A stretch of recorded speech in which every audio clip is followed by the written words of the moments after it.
सुबह से राशि भाग दौड़ करके एक पाव पर खड़ी होकर सब काम कर रही थी। किसी को दूध, किसी को चाय नाश्ता, तो किसी के लिए पराठे पैक कर रही थी। सुबह के वक्त एक साथ सभी कामों को निपटाना मुश्किल होता है। शादी के पहले जो राशि बिस्तर पर चाय पीती थी, वही राशि अब देवर और पति रोहन को बिस्तर पर चाय देती है। शादी के बाद सच में लड़कियों का जीवन कितना बदल जाता है। तभी सास सुजाता जी रसोई में आई। अरे मेहंदी नहीं लगाई रात को? सोने से पहले बोला था कि 500 अंगुलियों में लगा लेना। रात को देर हो गई। फिर रोहन राशि कैसे बताती? वो चुप रह गई। राशि, आज बाल धोए या नहीं? आज माता की पूजा करनी है, बाल धोने जरूरी होते। तुम रसोई में बिना बाल धोए कैसे चली गई? मम्मी जी, बाल बहुत लंबे हैं, अभी धोती तो वक्त लग जाता, फिर गीले बालों में नाश्ता बनाने में परेशानी होती, पानी भी जरता रहता। मैं पूजा करने से पहले धो लूँगी। राशि गर्मा गर्म पराठे ससुर जी, रोहन और देवर को परोसते हुए बोली। पराठे की खुशबू से उसे भी भूख लगाई। सुजाता जी फिर बोली, तुम कुछ नहीं खाना? नहीं, पूजा के पहले कुछ नहीं खाते। राशि को गर्म पराठे देखकर खाने का मन कर रहा था, पर उसने मन मार लिया। सारे काम निपटाकर उसने बाल धो लिए, पूजा की सारी तैयारी कर ली। जैसे ही पूजा करने बैठी, सुजाता जी ने फिर टोक दिया, तुमने लाल साड़ी नहीं पहनी, ये हरी साड़ी नहीं चलेगी, जाओ लाल साड़ी पहन कर आओ। राशि ने जाकर लाल साड़ी पहन ली। ये सब करते करते पूजा करके 12 बजने वाले थे। पूजा के पहले घर के बाकी काम भी निपटाने थे। मम्मी जी, अब कुछ खा ले, पूजा हो गई। भूख से बेहाल राशि ने कहा। दोनों ने पराठा खा लिए। एक दिन सुजाता जी उड़द की दाल के लड्डू बना रही थी। उन्होंने वो लड्डू घर के आदमियों को दे दिए। राशि ने पूछा तो बोली, औरतें उड़द दाल के लड्डू नहीं खाती हैं, उन्हें नुकसान करते हैं। सुजाता जी के पास कोई जवाब नहीं था कि औरतों को उड़द दाल के लड्डू क्यों नहीं खाने चाहिए। उन्होंने बचपन से यही सुना देखा है। उन्होंने कभी माँ और अपनी सास को खाते नहीं देखा, न ही कभी खुद खाए। एक परंपरा सी चल गई है कि औरतों को ये लड्डू नहीं खाने चाहिए। राशि, अभी हाथों में पूरी चूड़ियाँ पहना करो, नई बहू लगनी तो चाहिए। कुछ दिन पापा जी से सर पर पल्लू रख लो, फिर तो ये पर्दा हटना ही है। पापा जी जब घर में हो तो तेज आवाज में मत बोला करो। घर की औरतों को नियम कायदे में रहना चाहिए। सुजाता जी राशि को रोज कुछ न कुछ बताती रहती और राशि हामी भर देती थी। एक दिन घर के ड्राइंग रूम में सब बैठे थे। राजनीति से संबंधित कोई बात चली। रोहन और देवर ससुर जी ने भी अपनी बात रखी। तभी राशि ने भी उसी विषय में अपनी राय रखी तो सुजाता जी को बुरा लग गया। उन्होंने फिर कहा, औरतों को इस तरह के घर के आदमियों से बहस नहीं करनी चाहिए। वो जो कह रहे हैं सही कह रहे हैं, बिना बात बहस करने से क्या फ़ायदा। औरतों को चुप ही रहना चाहिए। राशि चुपचाप अपने कमरे में चली गई। उसे बहुत बुरा लग रहा था, पर वो कुछ कह नहीं सकी। तभी सुजाता जी कमरे में आई।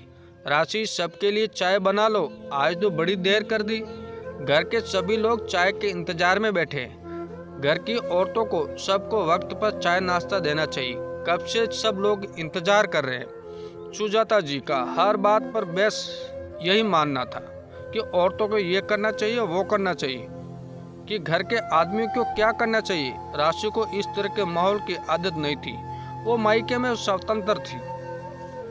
उनके घर में औरतों के लिए विशेष नियम नहीं थे। यहाँ ससुराल में माहौल एकदम अलग ही। एक दिन रोहन ऑफिस जाते वक्त पर्स घर पर ही भूल गए। ऑफिस से गुस्से से भरकर आए और आते ही राशि पर बरस पड़े। आज तुमने मुझे पर्स नहीं दिया, तुम्हारी वजह से मुझे कितनी परेशानी हुई। रोहन ये कहकर चला गया। राशि हतप्रभ थी और मायूस भी। सुजाता जी ने फिर कहा, तुम्हें ध्यान रखना चाहिए, घर के आदमियों का हम ही ध्यान रखेंगे। राशि बहुत ही परेशान हो गई।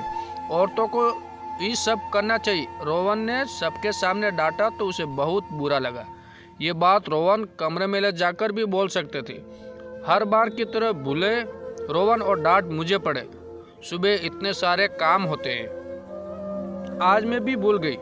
यूँ तो कहते हो दिमाग आदमियों का तेज होता है, फिर आदमी हर चीज़ भूल क्यों जाते? औरतों को ही याद दिलाना होता है। इस हिसाब से औरतों की याददाश्त ज़्यादा अच्छी होती है। दूसरे दिन रविवार था। राशि ने सबकी मनपसंद का नाश्ता और खाना बनाया। रात तक वो थक गई। जैसे ही कमरे में जाने लगी, सुजाता जी ने सरसों के तेल में लहसुन गरम करके रख दिया। रोहन थक जाता है। एक रविवार को ही उसे आराम मिलता है। उसके पाँवों में मालिश कर देना।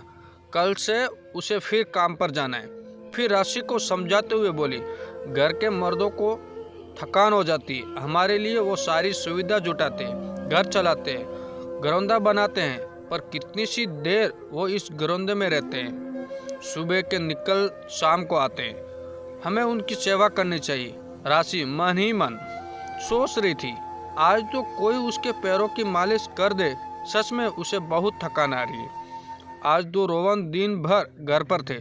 सुबह से रात तक आराम ही तो कर रहे थे। आज तो कोई थकान ही नहीं थी।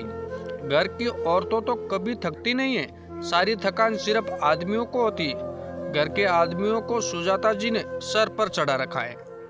उन्हें घर की औरतों का दर्द ही महसूस नहीं होता था। रोहन मालिश करवा के सो गया। उधर राशि करवट ही बदलती रही। ये सोचते सोचते राशि सो नहीं पाई। रात भर पैरों में दर्द से कहराती रही। सुबह उसकी आंख देर से खुली तो सुजाता जी चिल्ला पड़ी, ये कोई वक्त है उठने का? औरतों को आदमियों से पहले उठना चाहिए। अब सबके लिए नाश्ता बनाओ। राशि ने सबको नाश्ता करवा दिया। पहले जाकर मंदिर में पूजा कर लो, फिर तुम नाश्ता करना। औरतों को पूजा करके ही नाश्ता करना चाहिए। इससे घर में सुख समृद्धि बनी रहती है। राशि को समझ नहीं आ रहा था, घर के आदमी तो बिना नहाए बिना पूजा किए नाश्ता कर सकते थे, पर घर की औरतें पहले नहाए फिर सबको नाश्ता करवाए, फिर पूजा करे, उसके बाद भी जरूरी नहीं है कि वो तसल्ली से नाश्ता कर पाएगी। इन सब से आदमियों का कोई फर्क नहीं पड़ता है। उनका जीवन तो चलता रहता, पर औरतों को बनाए गए हर नियम औरतों को मानने होते हैं। पीढ़ी दर पीढ़ी ये परंपरा चली आ रही है। औरतें ही औरतों पर ये नियम थोपती हैं। जो तकलीफ उन्हें पाई वही तकलीफ वो अपनी बेटी बहू को देती है। जिन नियमों से वो खुद परेशान है वही नियम उनसे मनवाती हैं। पुरुषों के लिए तो कोई नियम नहीं। कभी किसी आदमी को तो भूखा रहते नहीं देखा। कभी कोई पुरुष तो घर की सुख शांति के लिए भूखा नहीं रहता। घर के आदमियों को सही समय पर चाय नाश्ता खाना चाहिए, तो औरतों को क्यों नहीं? उनका भी शरीर है, उन्हें भी भूख लगती है, पर इन्हीं नियमों के चलते वो भूखी रहती है। अपनी भूख प्यास मारती हैं, सबका ध्यान रखती है, पर उन्हीं औरतों के बनाए नियमों के कारण खुद का ध्यान नहीं रख पाती। उन्हें बीमारी घेर लेती है। बीमार होकर भी वो घर का पहले ध्यान रखती हैं। हमेशा एक अपराध बोध से ग्रस्त रहती है।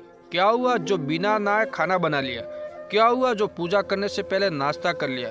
क्या हुआ जो थोड़ा अपना ध्यान रख लिया? क्या हुआ जो उड़द के लड्डू खा लेगी?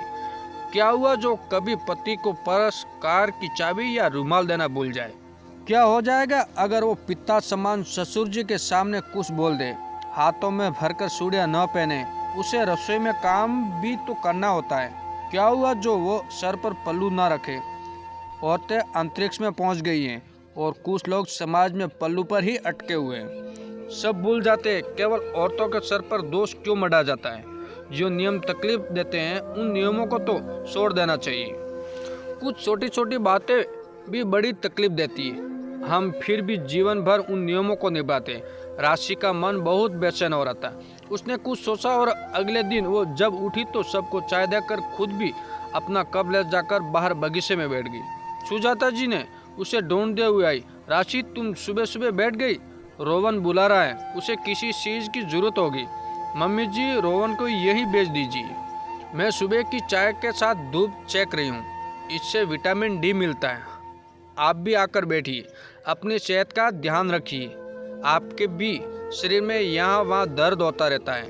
राशि ने नाश्ते की तैयारियाँ कर ली। सबको नाश्ता करवाते वो भी खाने लग गई। राशि, तुमने पूजा किए बगैर खा लिया? मम्मी जी, आपने मंदिर में पूजा कर ली? आप घर की बड़ी हैं, आपने आरती करके प्रसाद भी चढ़ा दिया। आपने घर की सुख शांति के लिए पूजा कर ली। मेरे लिए इतना ही काफ़ी है। आप सुबह की पूजा कर लीजिए, मैं शाम को कर लूँगी। फिर किसने कहा कि भूखे पेट ही पूजा करो, शाम की पूजा भी तो हम भरे पेट ही करते हैं। ये कहकर राशिद नाश्ता करने लगी। सुजाता जी ने बर्दाश्त नहीं हुआ, वो अपने पति और रोहन से शिकायत करने लगी। वो लोग भी बोले, तुम औरतों के नियम हैं, तुम ही जानो, हमें इन सब चीज़ों से कोई फर्क नहीं पड़ता। ये सुनकर सुजाता जी चुप हो गई। राशि ने अच्छे से नाश्ता किया और बाकी के काम भी निपटा दिए। तभी घंटी बजी। सामने मालिश वाली थी। इसे किसने बुलाया? सुजाता जी ने पूछा। मम्मी जी, मैंने बुलाया है। मालिश करने के लिए बड़ी थकान हो रही थी, आपकी भी मालिश कर देगी, इसकी क्या जरूरत थी? सुजाता जी गुस्से में हो गई। मम्मी जी, हम औरतें दिन भर 7 दिन बिना कोई शिकायत के परिवार की देखभाल करती है, तो हमारी भी देखभाल होनी चाहिए। निर्जीव वस्तु भी मेंटेनेंस मांगती हैं। फिर हम तो सजीव प्राणी हैं। जब घर के आदमियों की हम मालिश करते हैं ताकि उनकी थकान दूर हो, तो हमें भी अपनी थकान दूर करनी चाहिए। ब्यूटी पार्लर जाकर हम चेहरे की सुंदरता बढ़ाते हैं, तो मालिश करवा के हमें अपने शरीर का सेहत का ध्यान भी रखना होगा। इससे हम भी स्वस्थ रहेंगे और हमारी सारी थकान उतर जाएगी। आप भी थकी थकी रहती है, हमें अपनी सेहत का ध्यान रखना चाहिए, तभी तो हम घर परिवार और घर के आदमियों का ध्यान रख पाएंगे। सुजाता जी निरुत्तर थी। राशि सच ही कह रही थी, उन्हें भी थकान रहती है। दिन भर वो सबकी फिक्र करती है, पर कभी अपना ध्यान नहीं रखा। अब सुजाता जी भी सुबह की चाय राशि के साथ बैठकर बगीचे में पीने लगी और सुबह की धूप सेकने लगी। मालिश करवा के उन्हें भी अच्छा लगा। राशि को संतुष्ट थी कि वो अब पहले से ज़्यादा खुश थी। अब सुजाता जी घर के आदमियों के साथ अपना भी ध्यान रखने लगी। एक दिन रोहन नीचे गया और बेसमेंट में फिर गुस्से में आया। राशि, तुमने कार की चाबी नहीं दी। राशि कुछ बोलती इससे पहले सुजाता जी गुस्से करने लगी। तू रोज कुछ ना कुछ भूल जाता है, अपने सामान का खुद ध्यान रखा कर। अब अकेली राशि क्या क्या याद दिलाए। ये सुनते ही रोहन चपका गया और कार की चाबी लेकर चुपचाप चला गया। ये सुनते ही राशि को आश्चर्य मिश्रित खुशी हुई। अपने लिए खुद ही खड़ा होने पड़ता है। जो नियम आपको तनाव दे रही है, उसे दूर करने की जिम्मेदारी आपकी है। और तो ही सब नियम बना सकती है तो उसे तोड़ भी सकती है, उसमें बदलाव भी कर सकती है, क्योंकि इन नियमों से पुरुषों को तो कोई फर्क नहीं पड़ता। दोस्तों, ये भी सच है, बदलाव हर क्षेत्र में होना चाहिए। सालों से चली आ रही उन परंपराओं का विरोध करना चाहिए जो हमें दुख तकलीफ देती है। औरतों के बनाए कुछ नियम बदलने की जरूरत है। औरतों को भी अधिकार है, वो भी स्वस्थ रहे। दोस्तों, ये कहानी आपको कैसी लगी? अच्छी लगी हो तो हमारे चैनल को सब्सक्राइब जरूर कीजिए।